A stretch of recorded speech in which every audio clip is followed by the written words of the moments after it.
ព្រះបន្ទូលព្រះសម្រាប់អ្នក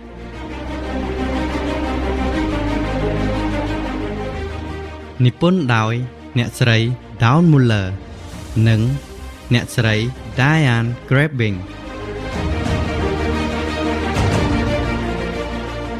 បោះពុម្ពនិងចែកចាយដោយមូលនិធិមរតក Luther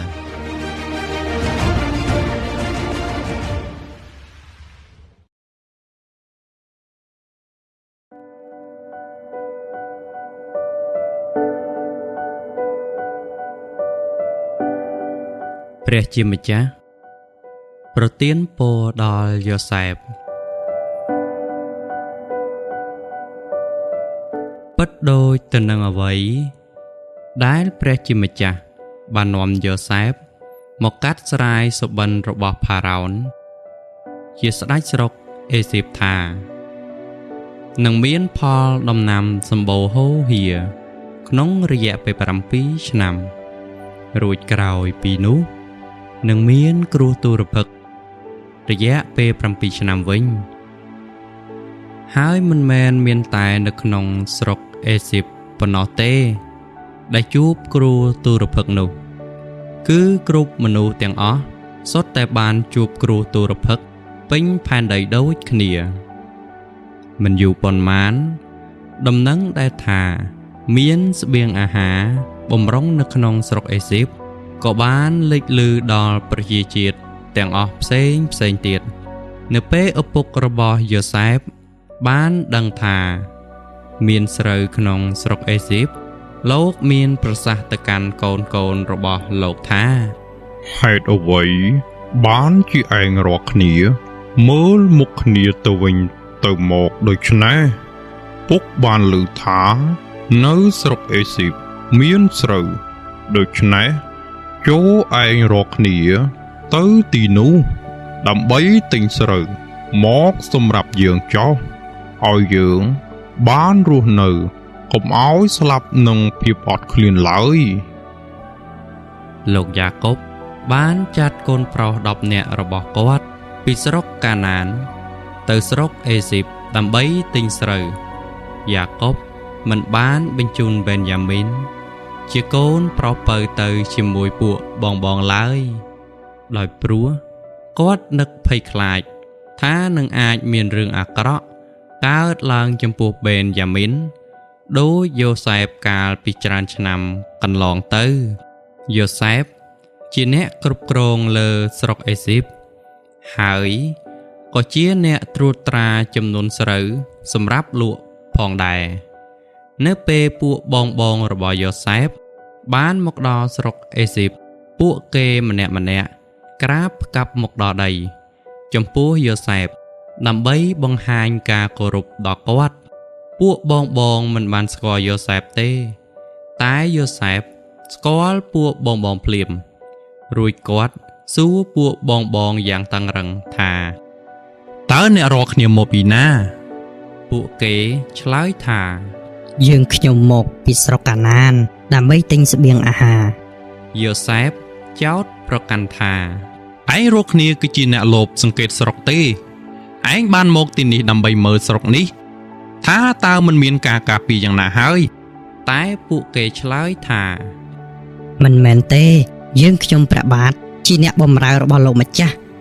យើងខ្ញុំព្រះបាទមានបងប្អូន12នាក់ជាកូនមានឪពុកតែមួយនៅស្រុកកាណានរីឯកូនពៅ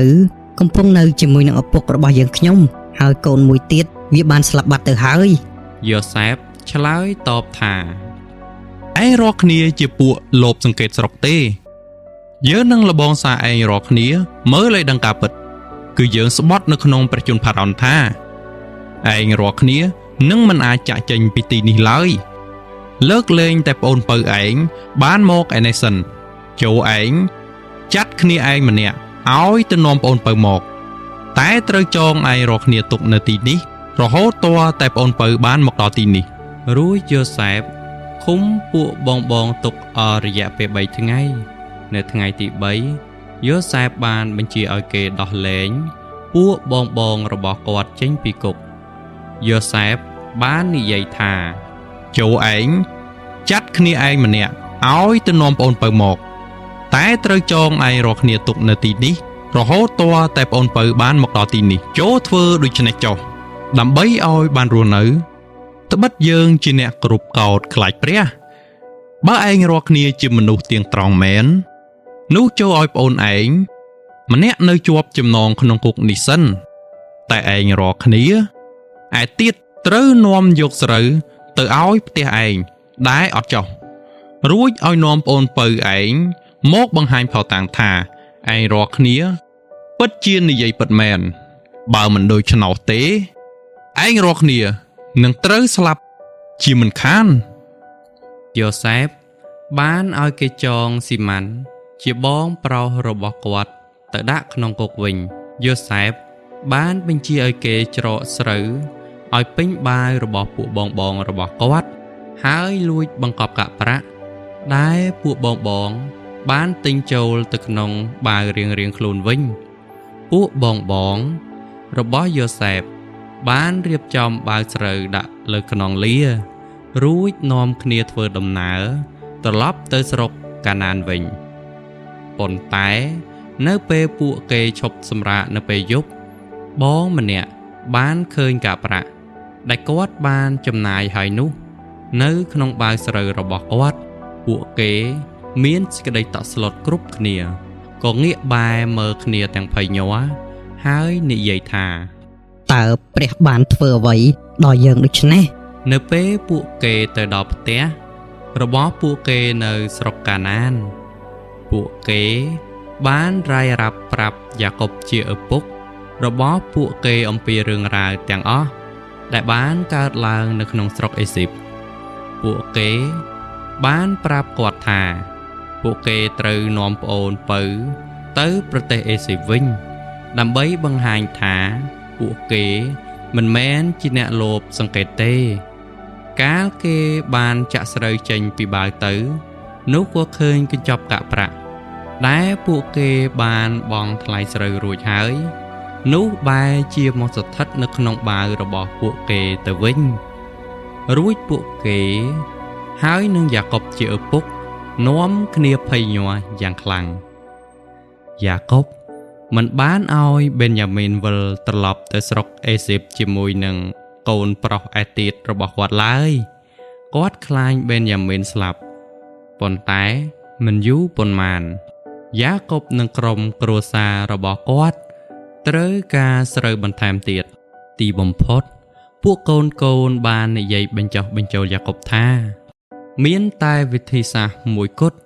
ដែលពួកគេអាចផ្គាប់ចិត្តបរោះដែលចោទប្រកាន់មកពួកគេអំពីបទធ្វើចោរកម្មនោះ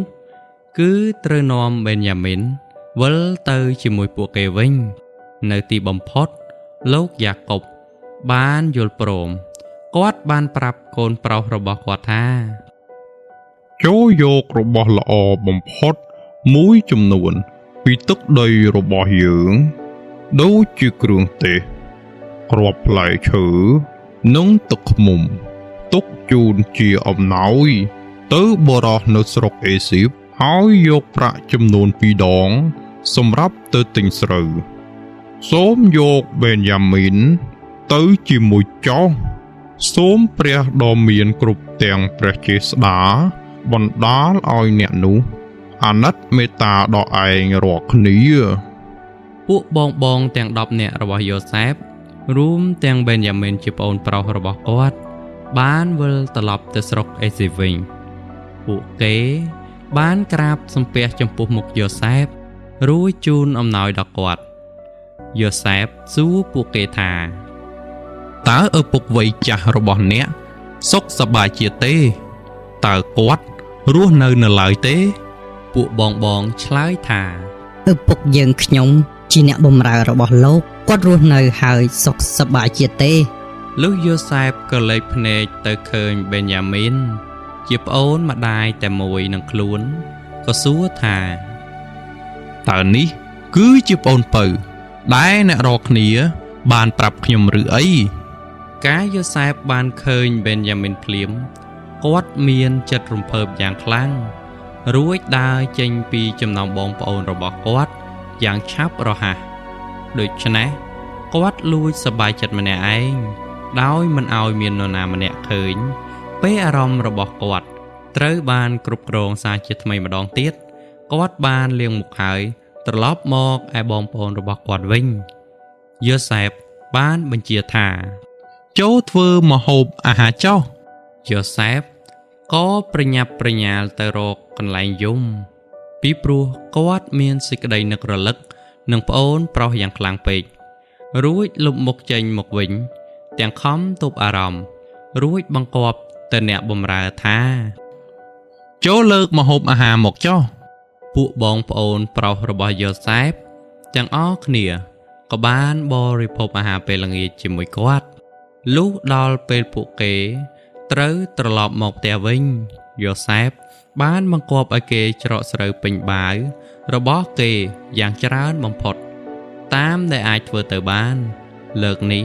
គាត់បង្គាប់គេឲ្យលួចបង្កប់ពេងប្រាក់របស់គាត់ផ្ទាល់ក្នុងបាវស្រូវរបស់បេញាមីនលុះភ្លឺឡើងពួកបងប្អូនរបស់គាត់បានចេញដំណើរទៅផ្ទះនោះយូសេបបានប្រាប់ទៅដល់អ្នកដែលត្រួតលើផ្ទះរបស់ខ្លួនថាឲ្យដេញតាមពួកគេឲ្យទាន់អ្នកត្រួតត្រាក៏ចេញទៅយ៉ាងលឿនរហូតតាមទាន់ពួកគេហើយនិយាយចោទប្រកាន់ពួកគេពីបទលួចពេងប្រាក់របស់យូសេបពួកគេមានការភ័យតក់ស្លុតយ៉ាងខ្លាំងហើយឆ្លើយថាយើងខ្ញុំព្រះបាទមិនដែលធ្វើដូច្នេះឡើយមើលដូចជាប្រាក់ដែលយើងខ្ញុំបានឃើញនៅមាត់បាវរបស់យើងខ្ញុំនោះយើងខ្ញុំបានយកពីស្រុកកាណានមកជូនលោកហើយដែរបើឃើញមាននៅនឹងរូបអ្នកណាក្នុងពួកយើងខ្ញុំព្រះបាទនេះសូមឲ្យអ្នកនោះទទួលស្លាប់ចុះហើយយើងខ្ញុំរាល់គ្នានឹងធ្វើជាបាវរបស់លោកតទៅតែអ្នកត្រួតត្រាឆ្លើយថាមានតែអ្នកដែលមានពេងប៉ុណ្ណោះដែលត្រូវធ្វើជាបាវរួចគាត់ក៏ជ្រាវរាវរកចាប់តាំងពីកូនច្បងរហូតដល់ប្អូនពៅ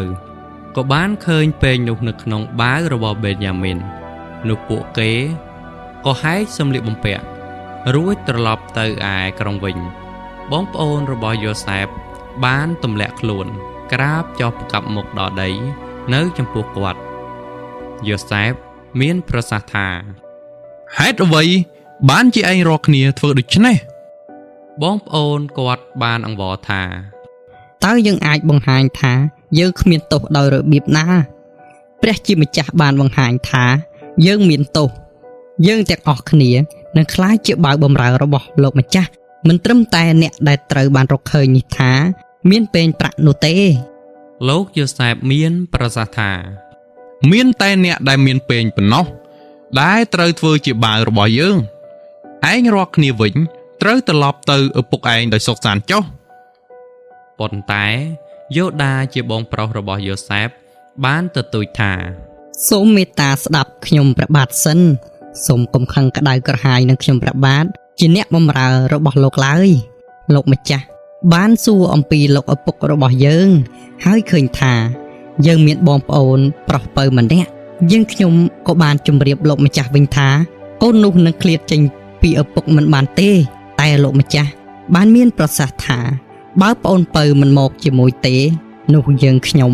មិនបានឃើញមុខលោកទៀតឡើយឪពុកខ្ញុំស្រឡាញ់កូនប្រុសនេះខ្លាំងណាស់បើកូននេះមិនបានវិលត្រឡប់ទៅគាត់វិញទេឪពុកខ្ញុំមុខជាស្លាប់ជាមិនខានខ្ញុំបានធានាសុវត្ថិភាពក្មេងប្រុសនេះដូច្នេះសូមទុកឲ្យខ្ញុំនៅទីនេះធ្វើជាបាវបម្រើជំនួសគាត់ទៅប្រសិនបើគាត់បាត់បង់កូនប្រុសម្នាក់ទៀតខ្ញុំនឹងមិនអាចទ្រាំទ្រនឹងសេចក្តីសោកសង្រេងដែលនឹងកើតឡើងចំពោះលោកឪពុករបស់យើងខ្ញុំបានទេយូសេបមិនអាចទប់អារម្មណ៍របស់គាត់តទៅទៀតបានឡើយក៏បានបញ្ជាឲ្យអ្នកបម្រើទាំងអស់ចាកចេញពីគាត់លោកយូសេបបានស្រែកយំយ៉ាងខ្លាំងរហូតដល់ក្រុមគ្រួសាររបស់គាត់និងអ្នកបម្រើរបស់ព្រះចៅផារ៉ោនបានឮគាត់ប្រាប់ទៅបងប្អូនថាខ្ញុំនេះហើយជាយូសេបតើឪពុកខ្ញុំនៅរស់ឬទេឯពួកបងប្អូនរបស់យូសេបរកឆ្លើយមិនបានពីព្រោះពួកគេស្រឡាំងកាំងទាំងអស់គ្នានៅមុខគាត់យូសេបនិយាយទៅកាន់បងប្អូនរបស់គាត់ថាសូមមកចិត្តខ្ញុំ ខ្ញុំជាយូសែបជាបងប្អូនរបស់អ្នករាល់គ្នាដែលអ្នករាល់គ្នាបានលក់ធ្វើជាទាសករចុះកុំខ្លាចខ្ញុំឡើយអ្នករាល់គ្នាបានធ្វើអំពើអាក្រក់ដាក់ខ្ញុំមែនតែបង្វែរជារឿងល្អវិញយូសែបបានអោបថើមបេនយ៉ាមីនជាប្អូនហើយយំដោយសេចក្តីរំភើបយ៉ាងខ្លាំងយូសែបថើបបងរបស់គាត់ទាំងអស់គាត់និយាយទៅពួកគេថាចូលទៅនាំឪពុករបស់យើងមកស្នាក់នៅជាមួយយើងនៅស្រុកអេស៊ីបដើម្បីឲ្យយើងទាំងអស់គ្នាអាចរស់នៅជួបជុំគ្រួសារជាថ្មីម្ដងទៀតព្រះចៅផារ៉ោនរីករាយដែលបងប្អូនរបស់យូសែបបានមកទ្រង់បានបញ្ជាឲ្យពួកគេជិះរទេះត្រឡប់ទៅស្រុកកាណានវិញដើម្បីឲ្យពួកគេអាចរើអេវ៉ាន់ផ្លាស់ទៅនៅស្រុកអេស៊ីបបានយ៉ាងលឿនយ៉ាកុបពុំអាចជឿដំណឹងដែលគាត់បានឮពីពួកកូនរបស់គាត់ទេនៅពេលពួកគេប្រាប់ថាយូសែបនៅរស់នៅឡើយហើយកំពុងគ្រប់គ្រងនៅស្រុកអេស៊ីបទាំងមូលយ៉ាកុបមិនដឹងថាត្រូវនិយាយយ៉ាងម៉េចទេទីបំផុតនៅពេលដែលគាត់បានឃើញរទេះមកពីស្រុកអេស៊ីបទើបគាត់ទទួលជឿថាវាជារឿងពិតនៅពេលដែលយ៉ាកុបនិងក្រុមគ្រួសាររបស់លោកបានធ្វើដំណើរមកដល់ស្រុកអេស៊ីបភ្លាមព្រះចៅផារ៉ោនក៏បានផ្ដល់ដីដ៏ល្អមួយកន្លែងឲ្យពួកគេរស់នៅស្ថិតនៅក្នុងទីតាំងទឹកដីស្រុកកូសែននៅទីនោះយូសែបនិងក្រុមគ្រួសាររបស់គាត់បានរស់នៅដោយសុវត្ថិភាពក្នុងកំឡុងពេលកំពុងមានទុរភិក្សជាច្រើនឆ្នាំលោកយូសែបបានអត់ទោសឲ្យបងរបស់គាត់នៅឆ្នាំ1876មុនគ្រិស្តសករាជទោះបីបងប្អូនរបស់យូសែបបានប្រព្រឹត្តអំពើអាក្រក់ទាស់នឹងគាត់យ៉ាងណាក្តីតែព្រះជាម្ចាស់បានបង្វែរការនោះទៅជាសេចក្តីល្អដល់យូសែបនិងក្រុមគ្រួសាររបស់គាត់ដូចគ្នាដែរទោះបីជាអំពើបាបរបស់យើងធំយ៉ាងណាក្តីតែនៅក្នុងព្រះハរតីមេត្តាករុណានិងព្រះគុណដ៏ឧត្តមឧត្តមរបស់ទ្រង់ព្រះជាម្ចាស់នៅតែសម្ដែងសេចក្តីល្អនិងប្រទានពរដល់យើងតាមរយៈព្រះយេស៊ូវជាព្រះអង្គសង្គ្រោះនៃយើងព្រះយេហូវ៉ាទ្រង់ល្អទ្រង់ជាទីពឹងមាំមួននៅគ្រាលំបាកក៏ស្គាល់អស់អ្នកដែលយកទ្រង់ជាទីពឹងផ្អែកណាហុំជំពូក1ខ7